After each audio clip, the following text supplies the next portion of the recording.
Well, we are going to get started. Welcome, everyone, to Aspetuck Land Trust Lunch and Learn series. My name is Jean Stets-Pachalski, and I'm moderator for today's program. And we are honored today to welcome famous American landscape designer Edwina von Gaal, president of the Perfect Earth Project, based in East Hampton, New York. And she'll be sharing her newest initiative, 2/3 for the Birds, and inspiring all of us to plant 70% native plants in our gardens. Now, before we get started, just wanted to share a few details about how we're using Zoom today, which will allow us to have a seamless webinar experience today. The program will be recorded, and people who have registered will have that link to actually view the recording. We will be collecting questions, curating them so Edwina can answer them at the end of her lecture. We will not be using the raise hand feature today, but what we will be using is the chat and the Q&A feature. So people who are unfamiliar with the Zoom features, if you take your cursor, come right down to the bottom of the screen and move across the base, you'll be able to see where that Q&A and that chat feature is. Click on it, and please feel free to put as many questions in, comments, and engage with us today. So we will not be able to see you since we're on webinar, but you will be able to see and hear us. So you can control how you view the screen today. Up in the top, you'll see a view button. You can click on speaker, or you can keep it on gallery. That'll be entirely up to you. So now I'd like to introduce Mary Ellen LeMay, the Director of Landowner Engagement for Aspetuck Land Trust. Mel, over to you. Great. Thank you very much, Gina. Happy Earth Day, everybody. We're very honored to have Edwina here as our Earth Day speaker for our Lunch and Learn. It's a beautiful day, and thank you for sharing your time with us for lunch.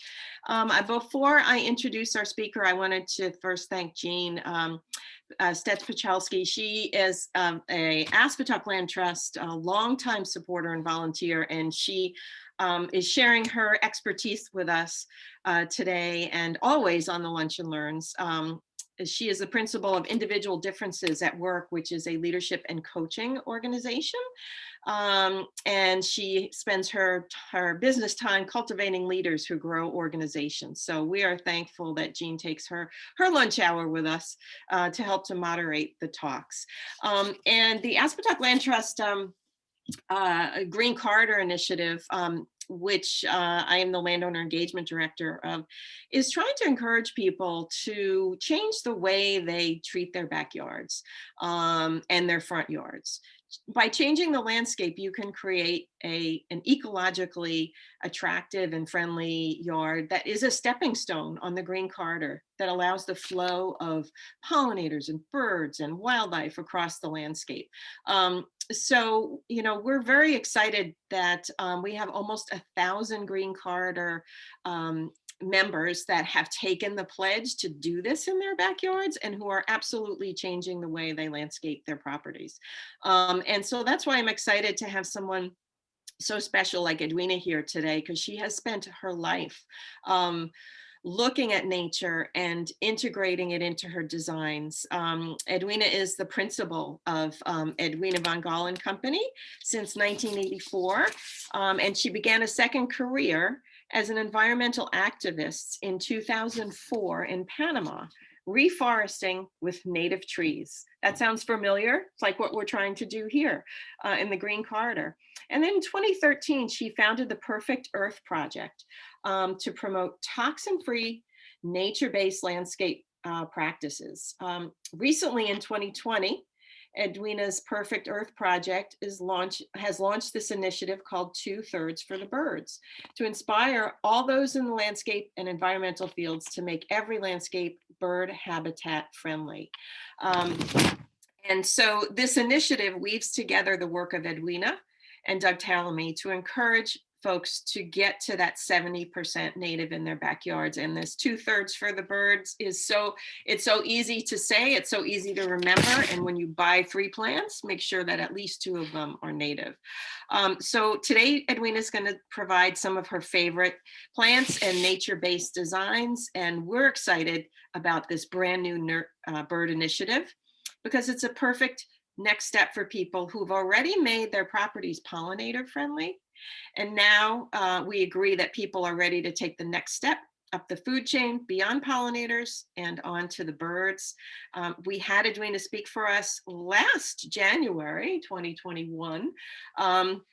And she agreed to come back and launch this 2/3 for the birds for us when it was ready. So our Earth Day gift from Edwina today is to share her lifelong expertise and how we can help the planet going forward. So without further ado, one of my favorite people, Edwina von Gall.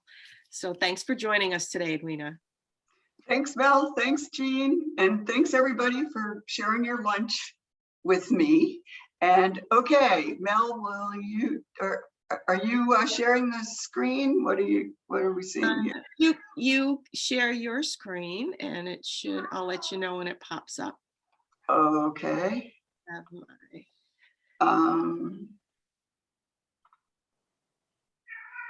Of course, you hear my kitty in the background. Who I've got it on share screen. Did it pop up? Sorry, everybody. Oh, here we go. And here it comes. Okay, and that should do it, right? Okay, there it is. Perfect. Okay. For the birds, we got it. For the birds. So yes, so when I told Mel about this bird thing I was doing, she said, you know, let's add that to the pollinators. So I said, yeah, why not? Because even though pollinator pathways, and actually pollinator pathways is sort of an interesting, it's like it's been the path to this, because without the pollinators pathway and all of the enthusiasm that all of you have brought to landscaping for pollinators, I probably wouldn't have been able to do what I'm doing with this. And so let's see, here we are. This is my house. I usually start my lectures with this, so you've maybe seen it before. I like this view because it has nothing to do with me or my designs, and I just get to sit and watch it. And out front is an osprey nest, and I'm thankful all the time to the fact that it's there because DDT was banned, and the work of Rachel Carson and the Clean Water and Clean Air Acts made it possible for them to survive and to be out in my view. But unfortunately, that hasn't really held because chemicals have gotten more sophisticated, and we have found that in the last 50 years, we've lost about 1/3 of our bird population. And so the reason is loss of habitat and use of pesticides. So when I read about this, I thought, well, that's kind of my arena, habitat and pesticides. And then not long after I read the paper that presented these alarming statistics, because birds are the key indicator species for all species. So really it's the story of loss of biodiversity. And the thing is that it's not the birds you'd expect that we're losing. We're losing common birds. We're losing the birds that with whom we are most familiar. And the reason is because they live in the same places we do, and we're taking over their places and not providing them with adequate food, shelter, or water. So you can see on the right there is a bird feeder. That's an attempt, but as Audubon says, bird feeders are really for people. They bring the birds up close for us to see. They don't really do anything to actually support bird populations. So in this yard, there's not much to support a bird population. But then you look at this yard and you think, well, oh, doesn't this look like your, typically charming landscape? Wouldn't everybody want this? But actually to the bird's eye, this landscape does not look any better than the previous one. These are sterile flowers, exotic plants that do not provide any food or shelter. The lawn looks suspiciously monocultural and weed free, so good chance that it was treated with a herbicide. And so there's just basically nothing here for a bird. And so why are we constantly pushing our landscapes in that direction. And I have a theory. So I think it's like, because of this is clearly a fake living room, but to me, it's like, this is what they're selling, like this living room that is completely tidy. And then you go outside, and what people are doing, because they don't have another basis for connection. So many people have never really had a garden, or they've never really, now that design and everything being perfect has become such a big thing in most people's lives, that there's little basis for, well, what does that mean? So they're building landscapes that look like, to me, like living rooms.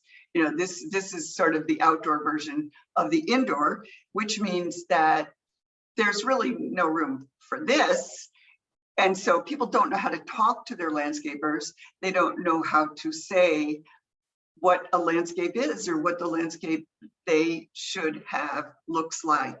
So I think of leaf blowers as like the sort of the exhale of a vacuum cleaner's inhale. Like, they're the outdoor version of a vacuum cleaner. So if you start looking at all of the comparisons between a really static landscape and your living room care, you know, what do you tell your landscapers? Basically, they're being given the same instructions that you give a housekeeper, which is make it clean and tidy and look the same. I want to know you've done your job when I show up. So I call that designed for dependency, because basically, without constant care, that landscape can't do what it was designed to do. So for instance, in this little landscape, those trees cannot be allowed to grow, or the plants beneath them will be shaded out, and there's really no room for them to grow. And the hedge in front of the plants is going to have to be forced into submission to maintain that size forever. And the lawn has to be perfect, because you know, what can you imagine? Something, you know, disturbing that piece of lawn. So the whole thing, like, I don't even know, maybe you could try counting how many different kinds of land care services translate as suppression is it going to require for this landscape to stay in bounds. Because what would happen to this landscape if you sort of started letting nature make some decisions and it wasn't dependent upon constant suppression? And this is your typical landscape truck nowadays. There's really nothing on here about life. It's pretty much about plant death, suppression. And this is what we do. So basically, we're using agricultural principles which are based on extraction. So a farm, we're taking stuff out, we're eating it, we're taking it away. And so we're using that same principle in our landscapes. We're taking away the food. But the thing is that our landscapes are an opportunity to provide food for all other life forms besides us. And instead, and that includes plants. So we're taking the food that the plants made for themselves away. We're putting them in our landfills, and our landfills are now 20% what's called landscape waste, and it is so not waste. And it turns to methane, which is by a factor of many more powerful a greenhouse gas than carbon. So, and then just, you know, we all know about blowing the leaves off. There's no place there for an insect. There is nothing and that soil is going to just suffer. And all mulching is pretty much out of control. That's how our landscapers let people know that they came and did their job. That tree is also going to suffer because that tree is suffocating. And here's a little insult to the injury. And if you look up on that bark, you will see a vertical crack in the trunk. Vertical cracking is an indicator of a tree that is suffocating and too deep. And over time, that tree will weaken. And it'll be interesting to see, because this volcano mulching thing is relatively new practice. And I'm not sure how it's going to play out. My guess is that it's going to take maybe 15, 20 years before trees start failing and tipping over. And one of the things that occurred to me one day was like, excuse me, it's like, wait a minute. So we pay people to come in and clip our trees, right? And take maybe as much as a third of the leaf matter away on a regular basis. But what about one caterpillar eating maybe 10% of a leaf, and everybody freaks out and says, my tree's in danger? It is not. Trees are born to be part of the salad bar of life. That's the food web. I mean, if trees didn't get eaten and caterpillars didn't eat them, then, and we're spraying them, because otherwise there's no this, right? If you call the spray guy, this chickadee has nothing to eat. And as Doug Tallamy has, surely you've heard, it takes thousands and thousands and thousands of caterpillars for chickadees to raise their young.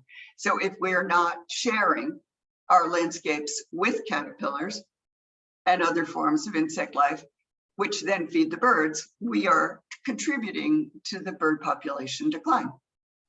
So what's the solution? You've already guessed. It's based on Doug Tallamy's research, 70% natives.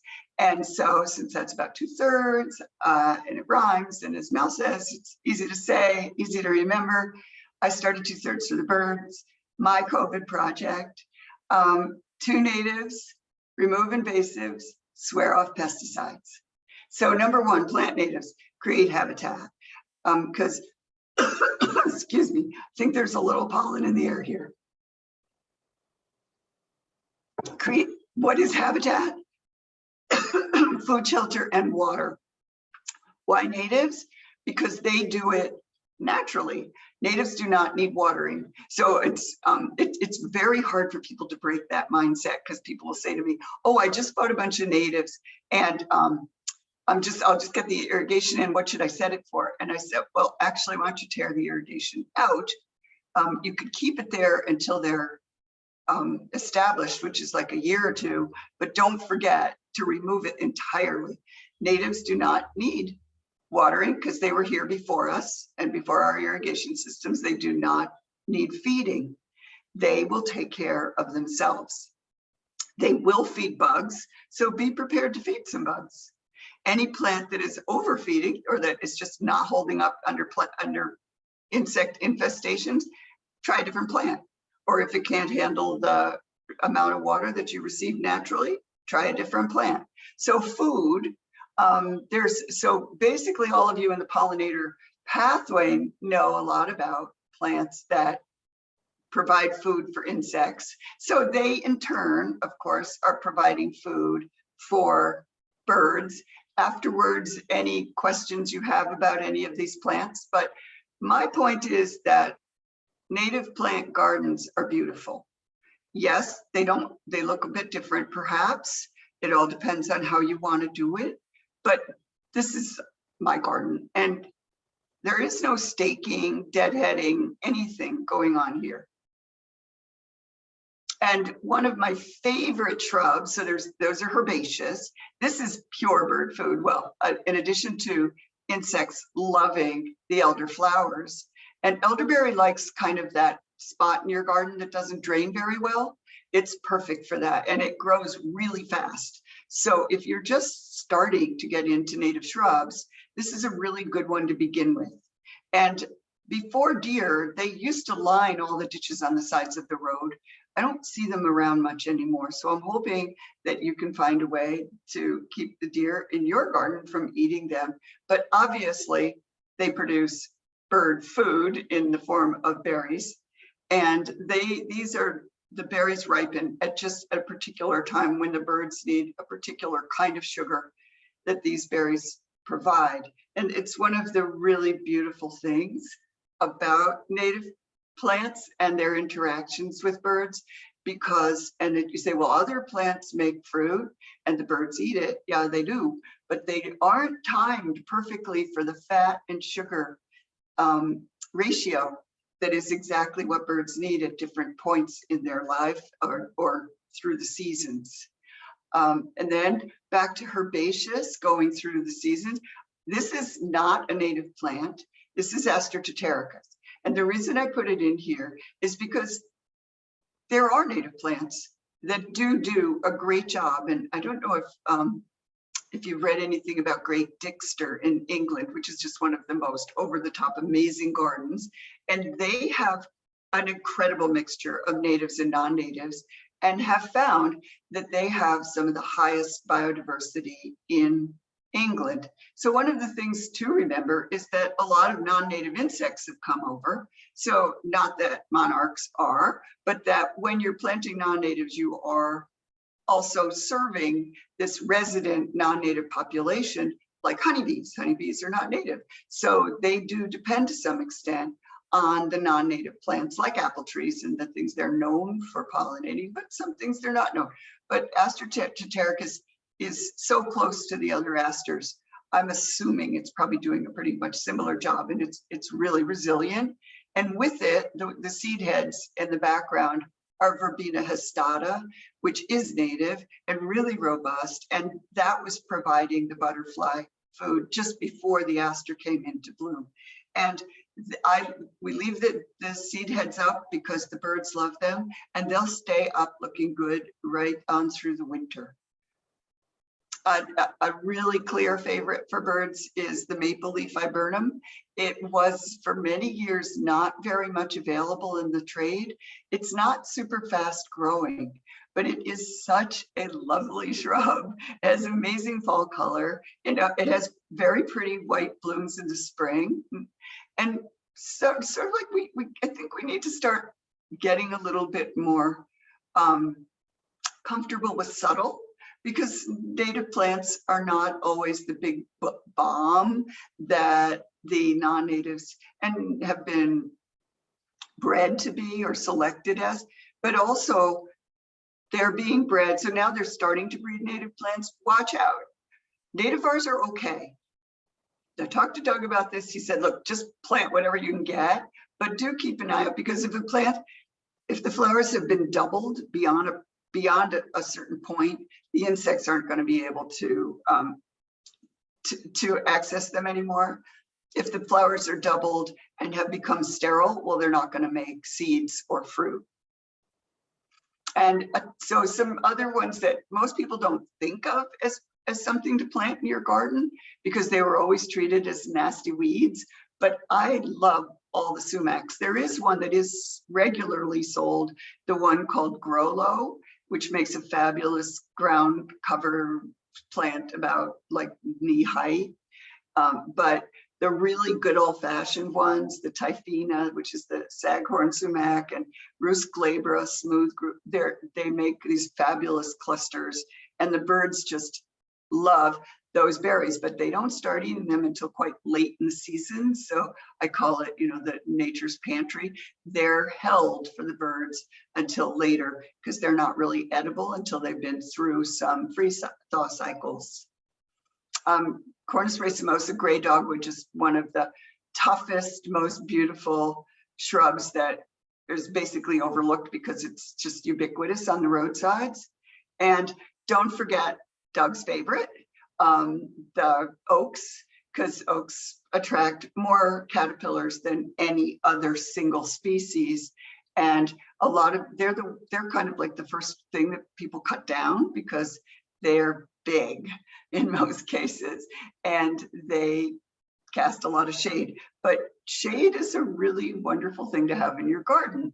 And so try to keep at least one oak tree. And besides, 2/3 is really based on biomass. So one oak tree makes up for a lot of smaller plants. And think seasonal.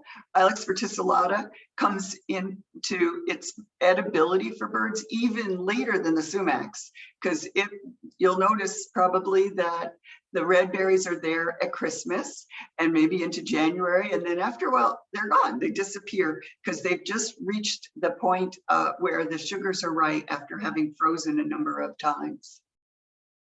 And so here's back to shelter. So people think of shelter as a birdhouse, and that is one way of providing shelter for birds in your garden. But another way is providing the kind of shelter that they would naturally have had. So I call it, it's also composting in place. So picking up sticks around your yard, no, they don't go to the landfill. You can make a funny little nest of them. And I have wrens and thrushes that live in these piles around my garden. And over time, they just melt down. And then it's a really great place to plant something. Another really important component of bird habitat is snags, which is what you call a standing dead tree, which is actually very alive because it's filled with insects, which attract the birds, which create the cavities for more birds to live in. They don't just crash over. They tend to die back from the tips. So the smallest bits start falling down first. Obviously, you're not going to leave one of these over your car or someplace, but they make, if you can leave a snag someplace where you sit and look, and I had one for years outside my office window, and I just watched it because every year something new was happening, some new thing moved in. And when it got to the point where it was just really rotten and wobbly, I went out, pushed it over in the direction that I wanted it to fall. And now it's just melting into the soil, and some really nice wildflowers have come up out of that humus. The third component of habitat is water. If you can, build a pond. If you can't build a pond, how about a bird bath? And this is my garden, and that is my goldfinch, I think, because every single day when the light is just like this, that little goldfish comes to this bird bath. So I have to make sure to keep it filled. So the little goldfish finch will be there for me.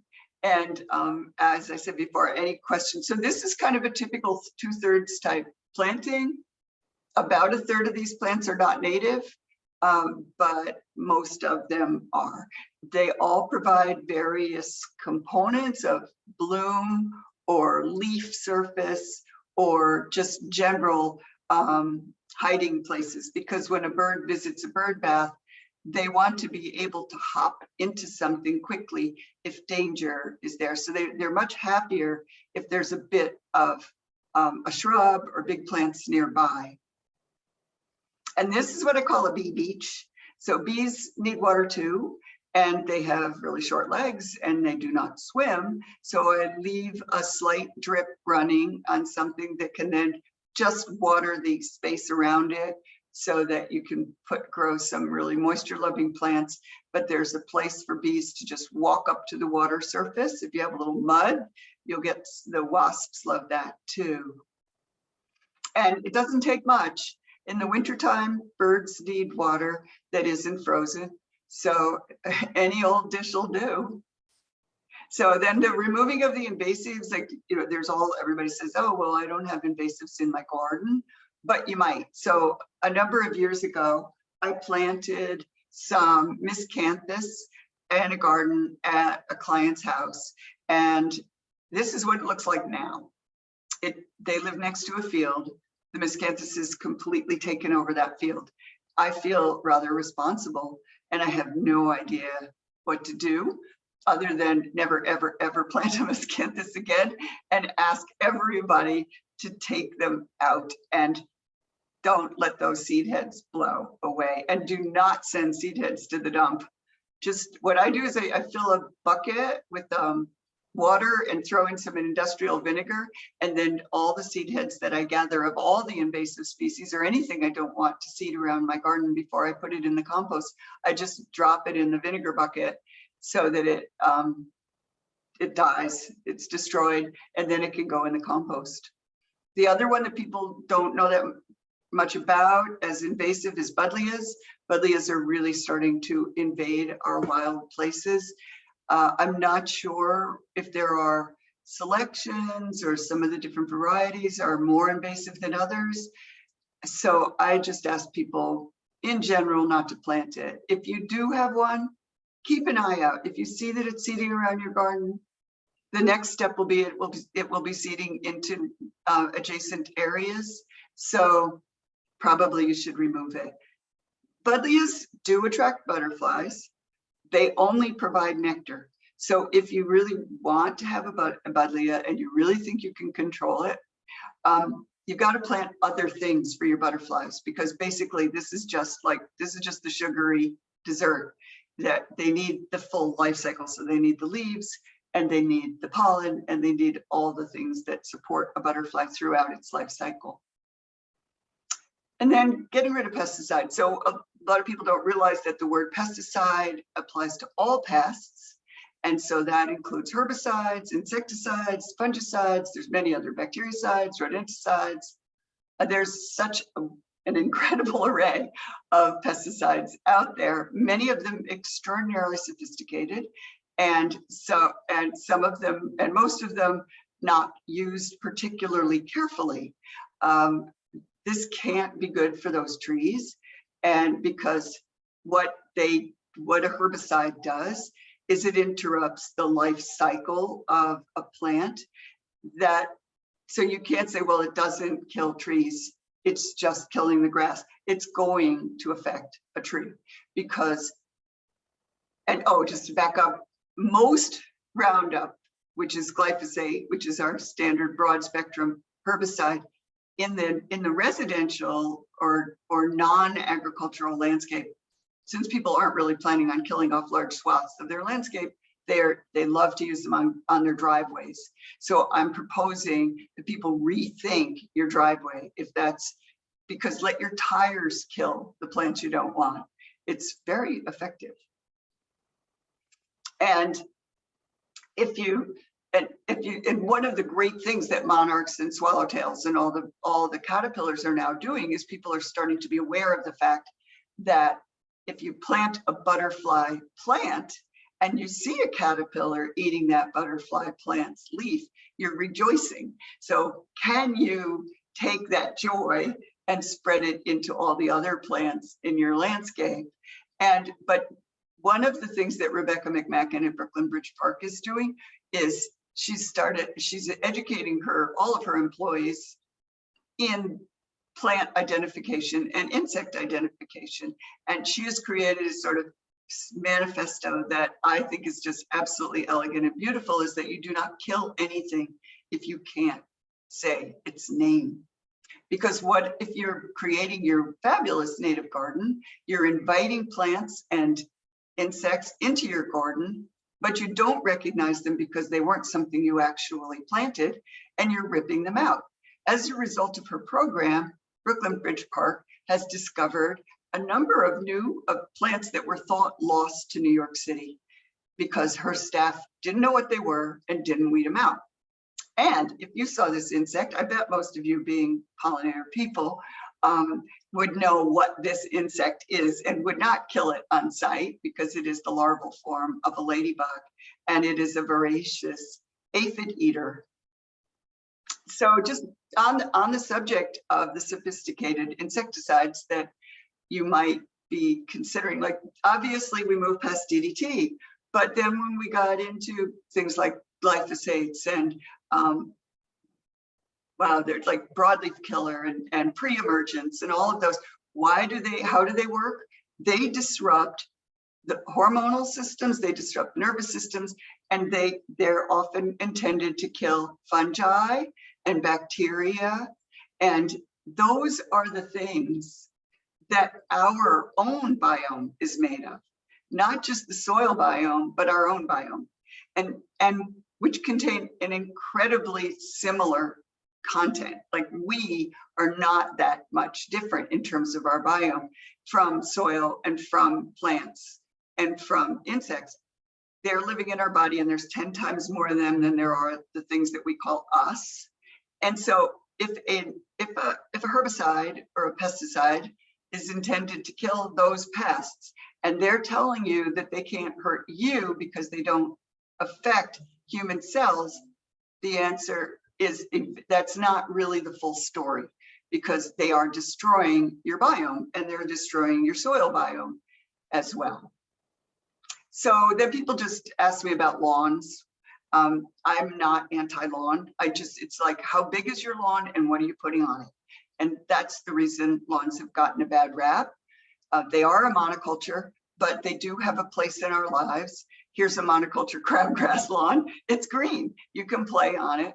But actually you can outcompete crabgrass if you treat your lawn well. So I'm not suggesting that you don't water your lawn or that you treat it like nothing. You can if you don't care. But if you want a lawn to look like a lawn, you can totally do it without using chemicals. And then so reduce your lawn from area rug, to area rug from wall to wall. Get rid of the wall to wall look and just start replace the areas that you're not using. Use some intentional mowing so it looks like you meant it, and then keep reducing. So this used to be a big lawn, and every year it got smaller, and now it's down to just the part they were actually using, which is the width of a path. And your front lawn, nobody ever uses their front lawn. More and more and more people are really getting smart about ideas for front lawns. So see what you can come up with. Go out and look at your front lawn and think about, how much time have I spent there lately? And what could I do? If you want to make a pollinator patch out there, do what they call the beauty strip, mow a frame around it and make that like really good looking grass. And so now you've made a frame that the grass people can identify with, and you've basically framed a picture, so it's art. And no lawn at all is an option. So I did this. There was never, lawn was not going to grow well at this house, and these owners didn't have any reason to have one because it's all rock. So we just took the entire plant palette from what was growing in the woods around and made some pathways, and it's grown in. And clover is a really important part of a 2/3 lawn.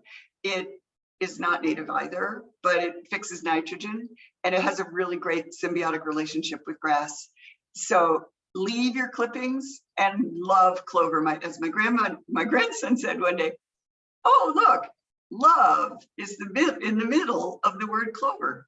So that's my dog's name, Clover. And so here's a front lawn that has a bit of lawn.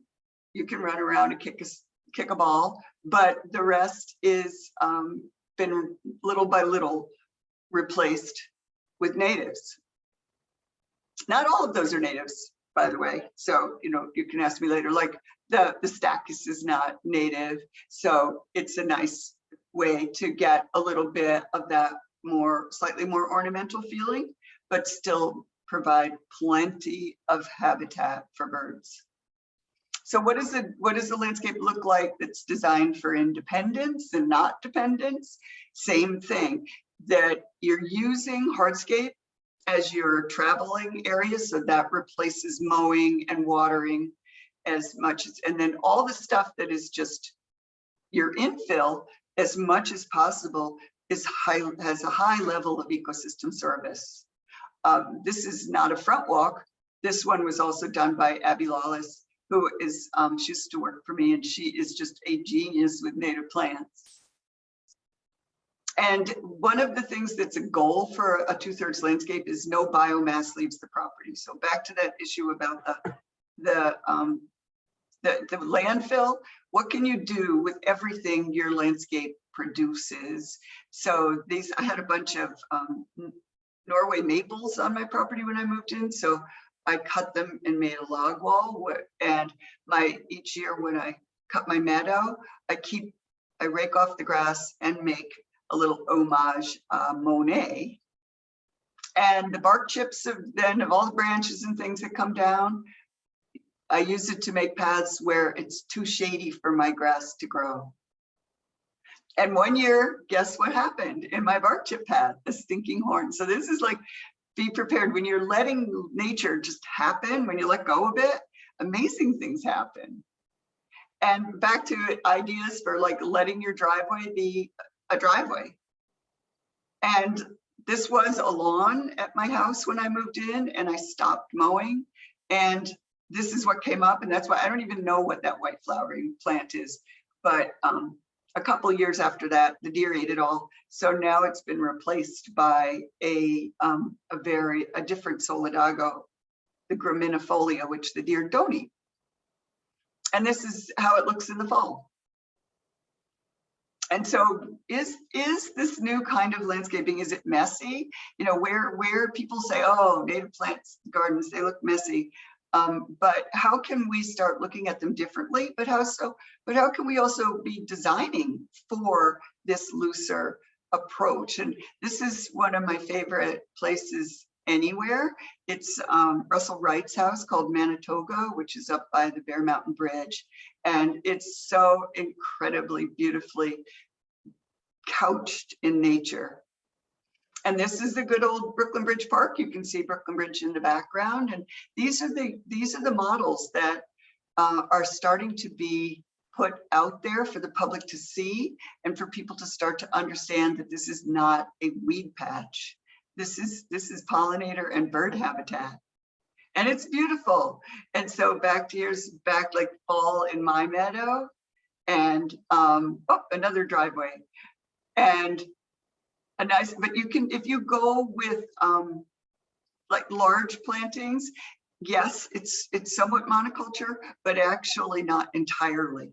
Pachysandra aurea is a pretty aggressive plant, but you can see that the ferns are holding their own, and you can bring shrubs up through it and stuff, but it's really great. And we were talking earlier about garlic mustard. I don't think the garlic mustard would find a place in that planting to get a grip. And so is this messy or marvelous? You know, this is a meadow in the wintertime that has not been cut back, which it shouldn't be until the very last possible moment in the spring. So this is providing habitat for insects and seed for birds. And it's a really dynamic place all winter. And I don't know, am I crazy? I think it's beautiful. So how do you start? Like, how do you do a design of your own? Well, my thinking is nobody designs like Mother Nature, like the absolute best. We pay to go to nature for enjoyment, and then we make our own landscapes look like something else. Why not do both? Why not have nature come to you? So find your favorite local spot that shares the same ecosystem with you. Take a picture and then replicate it in something that you're doing. So these clients asked me to build a swimming pool. They were expecting I would put it in a lawn, and yet there was a meadow there. So I said, well, why don't we bring the meadow around the pool? And it came out quite well. And they have birds flying around all the time. And so this is a landscape that is untouched by humans. This occurs naturally, you know, and it's sort of such an inspiration for me to see how the plants interact and what beautiful colors and sweeps of line and form they make, and how I can copy that in my own meadow, which is mostly little blue stem and switchgrass. And so it's really all about letting go. Can you let nature make choices in your gardens? Because if you do, then your place will naturally become the place that nature was before we took it over. Because if we keep taking over more lands, every new house, every new building, every new place that humans inhabit is one less place for birds and nature, unless we make a conscious decision to do something about that. And letting go involves like a certain amount of like, so what? So there's a few dandelions out there. I mean, really, that's not so bad. They're actually quite adorable, and they will succumb over time because they're opportunistic. And once you remove and you fill in, something grows dense enough, there's really no room left for them. And while they are growing, they do bring calcium to your soil. And these mulleins popped up in my gravel area, which for if I used to keep like all weeded and all perfect. And now when the mulleins came in, I thought, wait a minute, let it go. They look great. And so, and this is what you get if after a while, letting it go.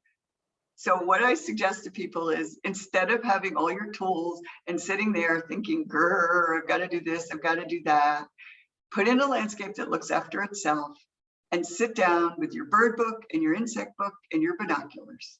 Thank you. Oh, so next.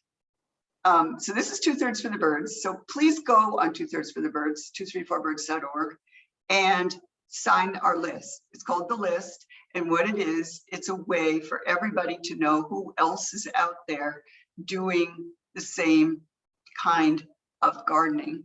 And ideally over time, more and more landscapers will be on the list. So if you're looking for someone who says they're 2/3, I mean, we have no way to regulate this. It's honor system. But why would somebody say they're doing it if they're not? So we're hoping that it brings people together. There's a huge toolbox in there with lots of ideas for things to do. And you can, of course, always write to us. We hope you will share your projects on our Instagram and tag us. And yeah, we'd love to see what you're planting. And I'd love to know the effects of what I do here. I'm talking to you and I can't see you. I have no idea if you're sleeping or if you've muted, but this is, so I need your feedback. And today, Earth Day, Perfect Earth Project has launched our gift to you. From now on, most of everything we do will be paper free. So we have just created this what I'm calling the leaflet that gives you the basics of earth friendly land care. It's replacing the book that we used to sell. And all you have to do is go to perfectearthproject.org, and on the home landing page, you will see a button that you can press. We are hoping that this opens conversations between people, because when I speak to people who say there's this or that they just can't do, there's always often a reason that a conversation could solve. So I really hope that this addresses one of the beautiful things about doing something digitally is that I can continually update it. So once again, we would really love your responses, and let us know how we can improve this leaflet. And we're doing everything in addition to digital. We'll be doing everything in English and Spanish going forward. So I want everyone included in the conversation as much as possible. I hope that you will encourage any young people you know to think about a career in landscaping, because you work for yourself, you work outdoors, and just think if every landscaper out there was super knowledgeable about native plants and how to turn a garden and a landscape into amazing habitat, they could be restoration specialists and they could change everything. So just go to our website and there we are. Thank you. Thank you, Edwina. That is just remarkable. And the fact that people can get that leaflet and share it with their landscapers is just a great start to get them in the conversation. So while Jean is curating some of the questions for Edwina, and she's taking a breather, I wanted to just give everybody a heads up that if you want to meet Edwina in person, she is taking the ferry over tomorrow into Bridgeport, and she's going to be speaking at the Pequot Library in Southport at 1 o'clock tomorrow. So it's a real treat for us to be able to, meet Edwina in person and listen to her lecture. And then right after Edwina's done, I'm going to be doing a talk on the Green Corridor there at the Pequot Library. So I encourage everybody to get there Saturday. There's, I think, 2 days of events going on at the Pequot Library for Earth Day. And we have a walk in the morning, a vernal pool walk at Trout Brook. So go to Aspetuck Land Trust website and sign up for the vernal pool walk. But to hear Edwina speak and to meet her at 1 o'clock, you don't have to sign up. So just come on over to the Pequot Library. And our plant sale is open right now too. So buy some plants, go for a hike, come see Edwina at 1 and Green Corridor at 3. And now we'll let Jean curate some questions for Edwina. Edwina, I just wanted to let you know how engaged people are in the chat and the Q&A. People are just so grateful and fully engaged. So although we can't see them, I wanted to share a few of the questions that have come up, if that would be okay at this point. Yes. Okay, so we have Ashley, who is really curious, grateful for the workshop, but curious about how to get started with a pollinator-friendly garden, a pollinator-friendly landscape. And I know you had mentioned the toolbox on the site, the 234birds.org, and also the new handout, the basics of earth-friendly land care. I wondered if that was a first step for Ashley, or if you had any, and if you had anything that you wanted to offer today about how she can get started with plant selection. Sure thing. So one of my favorite resources on the two-thirds toolbox is the Pollinator Pathway website, because it just keeps getting better and it's got wonderful plant lists. So that's a really good resource. My main recommendation is always start small. There are a number of different sort of grades of what a pollinator garden can be. So like a meadow is generally 50 to 75% grass.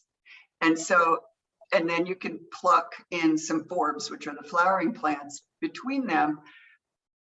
That's the least maintenance. But grasses do take a while. The warm season grasses, which are your local meadow grasses, take a little bit longer to fill in. So you might want to plant them a little bit larger and then fill in with the forbs.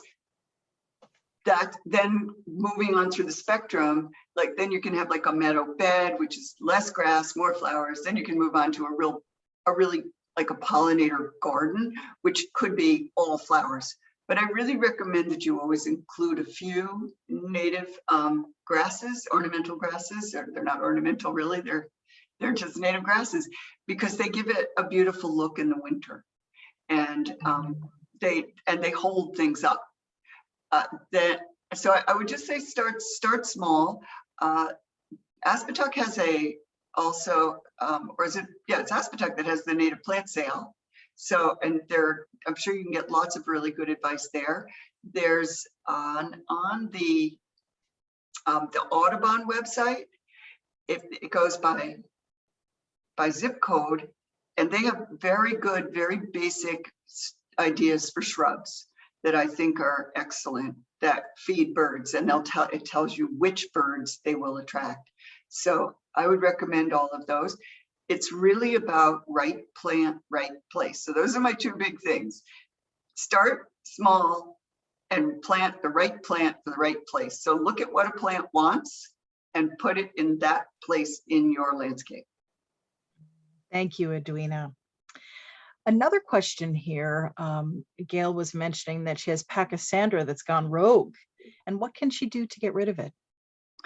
Pachysandra is pretty easy to get rid of. You just pull it out, and then you'd have to like dig and rake out the roots. I mean, I didn't know it was going rogue.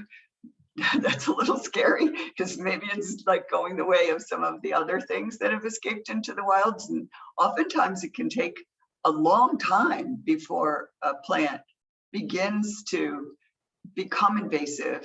And I don't know if anybody's ever really figured that out, like why did miscanthus or even barberry wasn't invasive when it was first introduced, and something happens with the seed that it then becomes viable. But anyway, back to pachysandra, I think you just have to rip it out. You could spray it, the roots with a vinegar solution, but then your soil's going to be a little bit, you have to wash it before you plant anything else in there. But the other thing you could do is mow it down to the ground, wet it, layer it with cardboard, put about 4 to 6 inches of wood chips on top of that, and let it sit for the summer. And that'll just pretty much smother and bake the roots out. And then what you'll have, the cardboard disappears, the wood chips, the bottom layer of the wood chips decomposes, you rake them off, and you have a really nice planting bed, and plant the native pachysandra, which is absolutely beautiful and is very little known. Thank you, Edwina. So speaking of the miscanthus sinensis, what would be a native alternative to replace that? Well, I wouldn't say there is one because miscanthus is extremely tall. So generally one of the tallest native grasses that I use a lot is Panicum virgatum, the switchgrass. There are selections out there that are, some of them, I think it's the one called Shenandoah that's very upright and sort of like, and so if you wanted something taller, it can get up to 5 feet tall. So it's not bad. And it wouldn't, but use shrubs, just like start, it depends on what you're asking your miscanthus to do now. And so what would you like to replace it with that does that thing? So look at what service is it performing for you? And is it like catching the afternoon light when it blooms and the sun? So then you could plant a native plant like ironweed, which in the late fall, the old seed heads do a similar thing, that the light coming through them is really beautiful. Thank you. A couple of questions here about mugwort and how to control it. What would you share with people about mugwort? Mugwort is really a problem because it's also an example of a plant that was always aggressive. It's exotic. It was always aggressive, but it wasn't, but it was always listed in all of the, like the USDA, farmers' guides to weeds and everything as does not set viable seed. Well, it does now. And so it gets around. So whatever you do to get rid of it, and a lot of people are resorting to glyphosates, Roundup, but whatever you do, it will come back. So that I don't consider glyphosate a really sustainable response, because you'll just have to resort to it forever, and you're killing a space that's open. So number one, if you have a big amount of it, I smother it. I do the smothering thing, heavy layers of cardboard, and then like 8 inches of bark chips. And you can get, most landfills have bark chips for free. Or if you know a tree company, they might be happy to bring them over because they have to pay to dispose of them. So leaving them at your house is is less expensive option.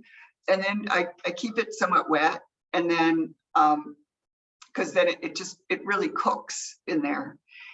You have to make sure that it's covered well beyond the edges, and just weed it out. And then after that, once you have it out, you can just weed it. You can dig it and weed it. You can mow it for a few years, but you're always going to have to be vigilant. And the key with mugwort is the moment you see it, get it out. And some people say, oh, digging doesn't work, you need to cut it.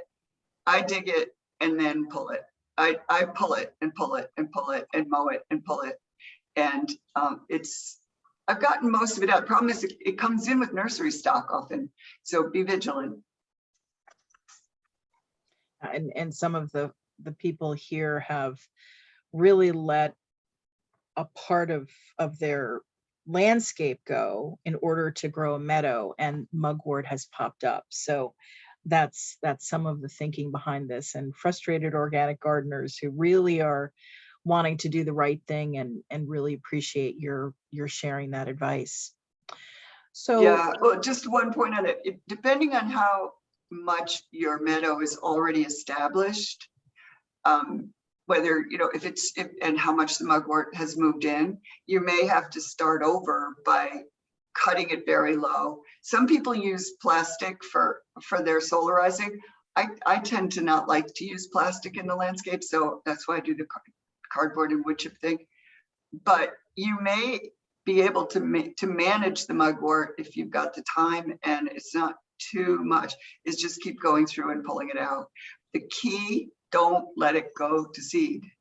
Whatever you do, if you don't have time to pull it and dig it, just cut it. Don't let it go to seed. Thanks, Edwina. So people were commenting on the bark chips in your path. They were wondering, did you make them? Did you bring them in? Well, I wish I had a chipper, but that's there. So I had some tree work done because there were some big limbs over my driveway, and so the guys came with a chipper, and so I just keep the chips. And but they're the tree guys, I know them. So if I need chips, I just ask them for chips and they bring them by. Fantastic. And it makes a great path. I use bark chips for all the paths in my vegetable garden too. And actually then I can move the paths around, because a couple of years after bark chips are used as paths, the soil under that chip path is really great. So then I can just use that for a bed and move the path to someplace else. Thank you. People were commenting on the vinegar bucket for seeds. Tell us more about that. Well, I didn't really talk much about compost, but part of closing the loop on a property, which means no biomass goes out, and then you don't buy any foreign matter in. So you're not buying anything in a package, a plastic package that's been driven across the United States or across the ocean to get to you. And so that, you know, that basically you've closed the food loop. And it's, I call it, you know, eat, poop, die, eat, be eaten, poop, you know, and it's just that loop that you want to keep on your property, because if we can't close the loop on our own properties, how are we going to do it on the earth? And so we're looking at finite systems. And so everything needs to get composted somehow, so you are returning it to the earth and to the plants that will start that life cycle again. But if you're using your compost on your flower beds and your compost is not getting hot enough to kill the weed seeds in it, then you're just distributing seeds all through your beds. Most compost piles do not get hot. If yours is not a hot compost, you have not failed. It's not easy to get a hot compost for most people. Sometimes you look into it, but generally it doesn't happen, because you have to be really darn careful about your green-brown ratio and turning it like crazy and having the moisture right. Everything will compost if you just leave it there. It's all about how long it takes. But anyway, one thing you do not want to do is put any kind of invasive or aggressive roots or seeds into or anywhere near your compost. And you certainly don't want to send it to the dump, because how many of you have bought compost that was made in your new municipal facility and it brought you an infestation of something? It happens. So the vinegar is just, I buy industrial vinegar. It's like 20%. It's very strong. And I fill one of those plastic, it's one of my few plastic things that I love, those plastic round buckets with the handles, the big round things, the bins, and I fill it with water, dump in whatever amount of vinegar until it kind of smells like vinegar, and then just throw the seed heads and roots, anything bad goes in there for the day while I'm working, and in a day or so it's turned to a really nasty glop, and then it goes in the compost. Thank you, Edwina. It's amazing. So a question here about poison ivy. Marcia was sharing that the poison ivy is taking over her field. She realizes it's a native, but it's not pleasant to walk through. What could she do about removing that poison ivy? Yeah, poison ivy is a native, and in some places it seems to be like one thing that's interesting is that actually the increased carbon levels in the atmosphere have favored vine type plants, so that you may notice that things that are vining are looking more than ever like they're taking over, and there's actually a reason for that. So the best way to control poison ivy is actually by pulling. I mean, we have tried, because I did a meadow for a client that started coming up with poison ivy everywhere, and we tried all kinds of like natural solutions, and in the end we went out and pulled it. And you know, obviously you need to be protected, but especially when it's small, and if you do it when the ground is soft from after a rain, and you just keep doing it, you just do it, and it does not come back if you pull it, I have found. Now there may still be a lot of poison ivy seed in the ground, so that will continue to to germinate maybe for a few years, but if you get them when they're small, and then just get other plants, like panicums are really great for shading it out. Thank It's the you. best we can do. Thank you so much. So, question about garlic mustard. A few questions here about garlic mustard. People have a ton of garlic mustard, both in a wooded area and along the edge of the lawn. How do they get rid of it? Well, I'm happy to say this is an easy one. Hooray! Cut it down before it goes to bloom. That's all you have to do. Because it will stop coming back if you do not let it go to seed. And I also find that if I get, if I can outcompete it pretty easily as well. But just get a weed whacker or a mower out and just cut it down. And it might take a couple of years, because and it will blow in from neighbors still now and then, but it's just that it grows. It tends to grow in areas where people tend not to cut.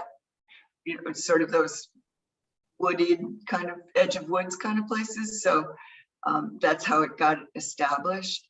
And oak leaves, Mel was saying that oak leaves are really good for suppressing invasives. So try heaping your oak leaves there. Thank you, Edwina. So we have another question from one of our attendees here about the fact that the next door neighbor employs a pesticide spray service for ticks and mosquitoes in an adjoining yard, and they're afraid that it's affecting their yard too. What would be some advice on how to convince them to perhaps take a different approach? They're concerned about mosquitoes and ticks. Well, it's one of the hardest questions I get asked, and I do get asked it quite regularly. And number one, it very possibly is affecting your population. So you could ask them to, I mean, it depends on your relationship with the people and everything, but tend to be, if you have the energy and the time and you're really committed, I think the best way is you organize a kind of a community group that looks at pesticide use and invites everyone to participate in a conversation about tick management in our neighborhood. And then, so you're not pointing out to one person, and you're not suggesting that that person is bad. You are simply creating a conversation and a safe place for everybody to discuss the pros and cons of various types of treatment, because ticks are scaring people a lot. Look at the website for the Carey Institute for Ecosystem Studies. They are doing the cutting edge research on ticks and tick-borne diseases. Their research indicates that spraying does not reduce the incidence of tick-borne diseases at all, and that the only truly effective way to prevent them is to spray yourself and check yourself, because you are the target. Now, I have told people that, and they say, I don't care, I'm still spraying. So that's, that's a long conversation, but over time, people do bend to peer pressure. And if you can create a neighborhood-wide consensus, it may help. Thank you. Question about a mature linden tree. Diana is saying that they have a mature linden tree inherited with the house that they bought years ago, and it has a lot of exposed roots. Her question is, should she cover these with soil or mulch, or simply leave them? The tree seems to be fine.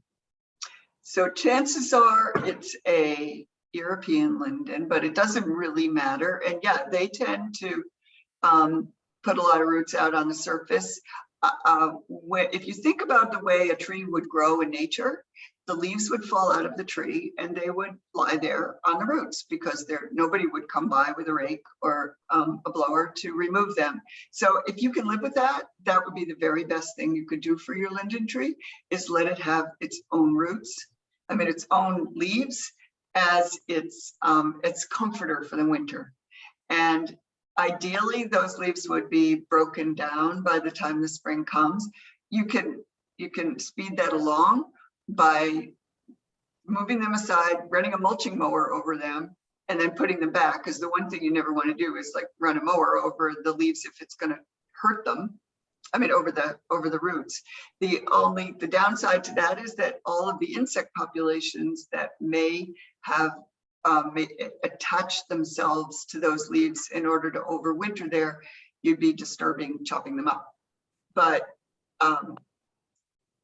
it's hard to say, because chances are those leaves are already being removed or something is happening to them. But that's really the best. I would not put soil on top of the roots, because roots tend to find the place that they want to be, the oxygen soil relationship. So, but they do want their leaves. Thank you. So a question about going back to some of the chips. A person here, one of our attendees, was saying, do you worry about things like emerald ash borers or other problems that may come with the mulch from services that might be cutting down those ash trees in the area? Well, know your landscape guy, know your tree guy, and trust him. You know, that would not be ethical for them to give you an ash borer infected chips. So yeah, it's a good question to ask. So, but make sure clearly that, and that's why I mean, I'm not really sure. We don't have it here on Eastern Long Island, the ash borer yet. So I'm not really sure how they're handling trees that are cut, infected trees, if they go to a landfill. But I would say if you can just get your chips from a known and trusted source, would be good. Fantastic. So we have one or two questions to wrap us up today. So thank you so much for staying and being with us and answering all of these questions from the folks that are attending. When planting a border or hedgerow with native shrubs, the question is, do you need to select all clumping type shrubs or all suckering shrubs, or can you mix them? Ones that might spread through rhizomes.